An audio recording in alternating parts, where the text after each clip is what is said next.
we used to call the procedures one by one in the same order. So after calling procedure 1, again the control goes back to the main program. While looping can be used in the structured programming, and structured subroutine calls nothing but functions. Suppose any problem given to you, so we break down the problem into sub-problems. So those sub-problems are called modules.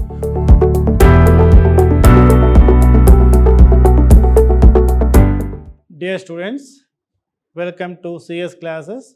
I am Ravi Kumar KR, lecturer in Computer Science, Vidhyaashram PU College, Temple of Excellence, Mysore. Students, let us continue our discussion with the concept programming techniques.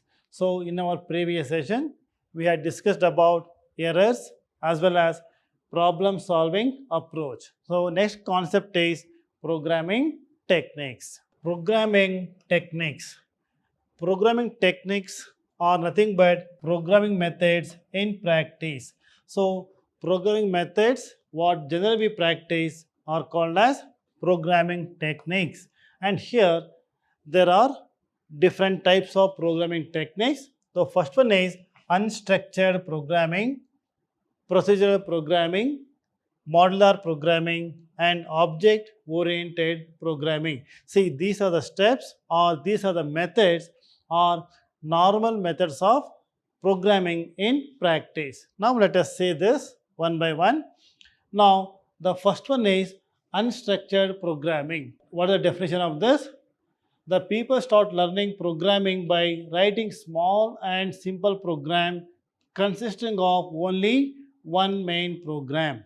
The meaning is that when we start learning a program, normally we write all the program instructions within a set of or within a frame. For example, here this is opening parenthesis and closing this, and all our program statements we used to write here generally. So the people start learning. So generally we learn programming writing all instructions at one place between a pair of codes or within a frame. This is now here main program stands for a sequence of commands or statements which modify data which is global throughout the whole program. So the meaning here is everything is only within this main program. All different types of statements are we used to write inside these two brackets or within this frame, and whatever the updation, any changes made and which is applicable to entire program, that is the meaning of it's a global throughout the whole program. And this can illustrate as shown in the figure. So if you observe this figure, suppose this is the main program and inside this, within this rectangle, main program data. So all the statements are written inside this. So any changes, any modification is going to affect the entire program or entire set of instructions in a program. So that is the meaning of unstructured programming. Here everything is in the main program or everything we write within a frame. All instructions. See, this is, and what is the disadvantage of this? So once the program gets sufficiently large, one of the main drawback of this program is, or this method is, if the program statements are limited, we can manage. But if the program, it is a very lengthy program, then it would be very difficult for different type of operation, maybe for debugging, for execution, corrections, everything it will be difficult. So that is the main disadvantage of this unstructured programming. Now let us move on to next slide. Here procedural programming. Next concept is procedural programming. So this method allows to combine the returning sequence of statements into one single place. So here next one is a procedure call is used to invoke the procedure. And here first of all, what is a procedure? Procedure is nothing but a small program or it is a group of program, a set of instructions. Look at the example here. So this is one procedure and second procedure and procedure number 3. So for this one program here, we have written 3 procedures, and all these procedures we does different tasks according to the instructions given. So this is procedure 1, procedure 2, procedure 3. So what is procedure called? Whenever we would like to execute the program, so we have to call the procedure. So that is the meaning of procedure call. So we have to call the procedure here, and next after this you have to call second procedure. Next we have to call third procedure according to the program or according to the problem given. So after the sequence is processed, flow of control proceed to right after the position where the call was made.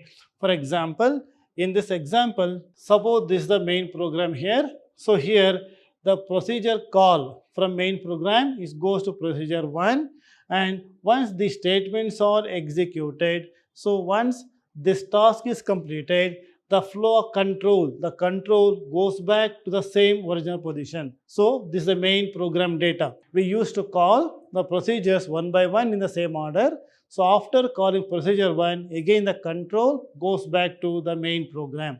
Then accordingly, it calls second procedure. Again after the procedure 2 completes its task, or once all the statements are completely executed, the control goes back to the main program. So that is the flow of control proceed right after the position where the call was made. Now a program can be viewed as a sequence of procedure call. So if we look at the previous example, in unstructured programming, we used to write different types of statements.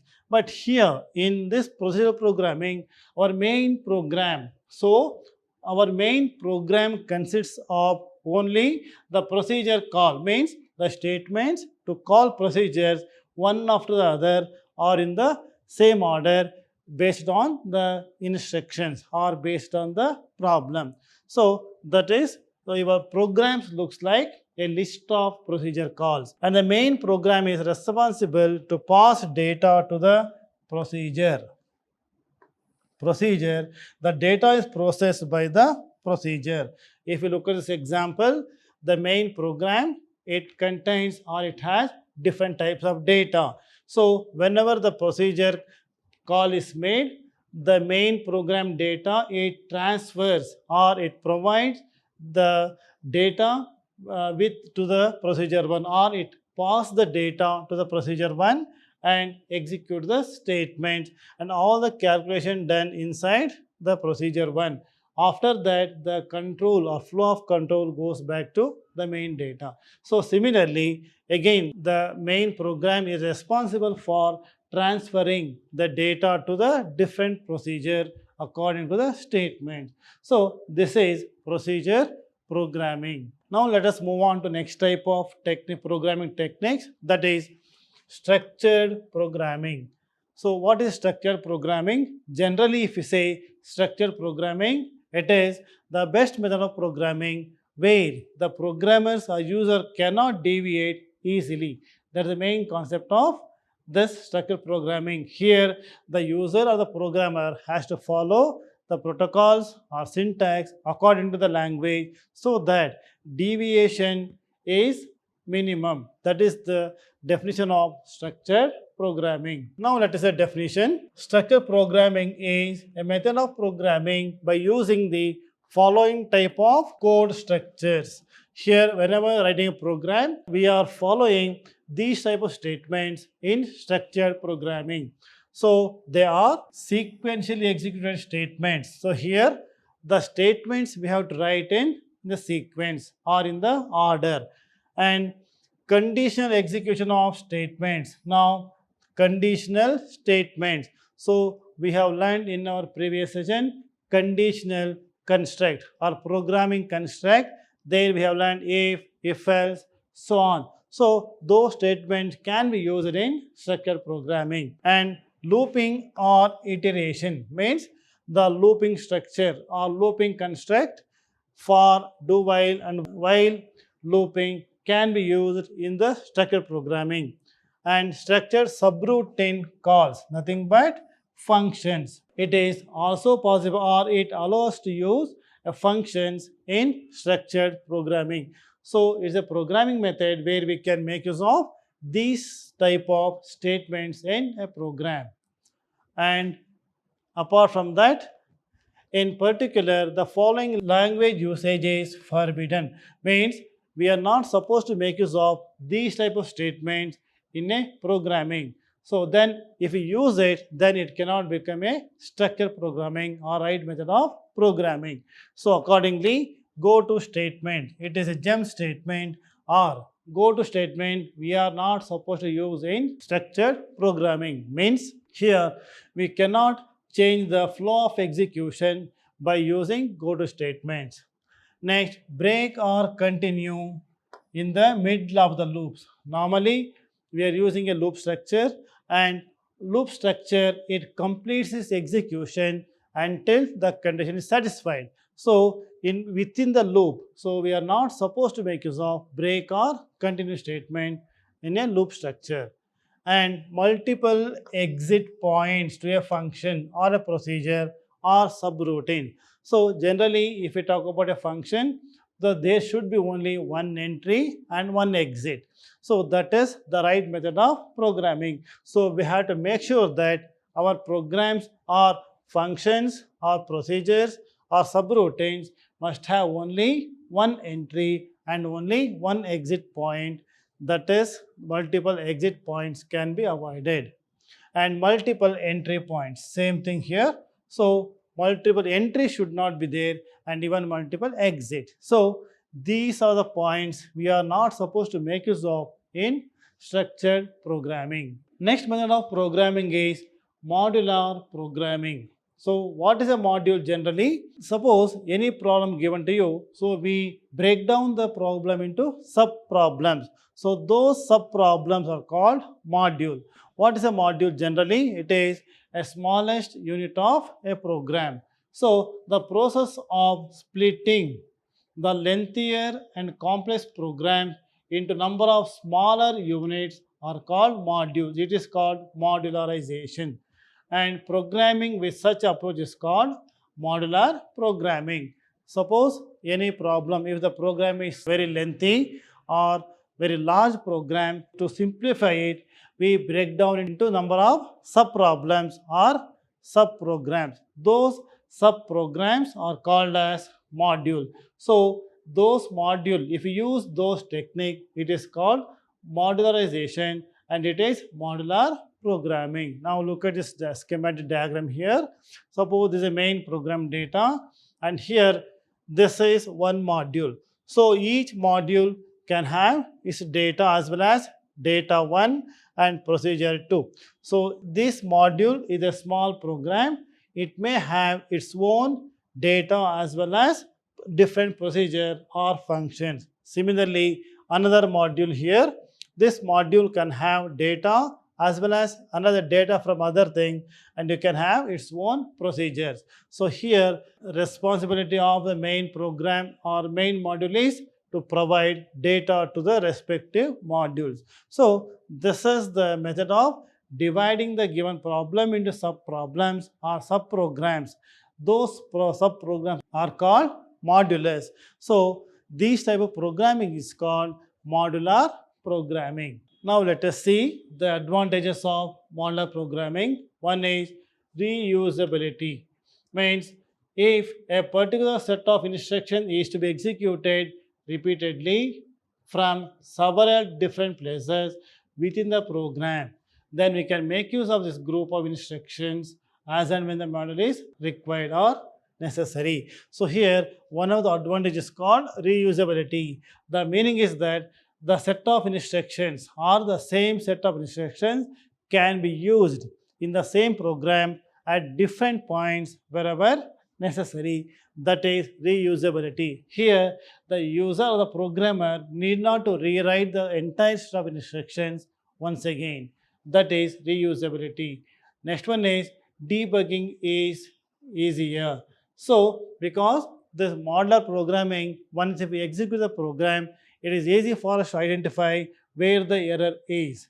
So easy for us to identify the error is in belongs to whether module 1 or module 2, module 3 and so on. If so, directly we can go to the particular module and we can correct those mistakes. That is nothing but debugging is easier. Next one is building library. It is possible for the programmer to build his or own library of the most of the commonly used functions. So what is the meaning of this? Here, with the programmer can have his own set of instructions. So with the help of those set of instructions, he can build his own library so that those set of instructions can be used elsewhere as and when it is required. So it reduces the time, means it reduces the time of rewriting the same code again. So it is nothing but user can develop or prepare his own set of instructions as a library. So the same thing can be used elsewhere in a program. So it avoids rewriting the same code again and again.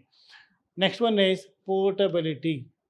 So since the functions and library are common across the different operating systems, it is easier for us to port and execute them without much or no modifications. So generally, some of the functions and library for operating systems are common.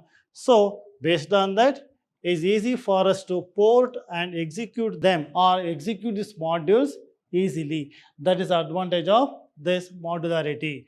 So these are the different advantages of modular programming. Okay, students, in this session, we have discussed about different types of programming techniques. Now, we will continue our discussion in my next session. Thank you so much.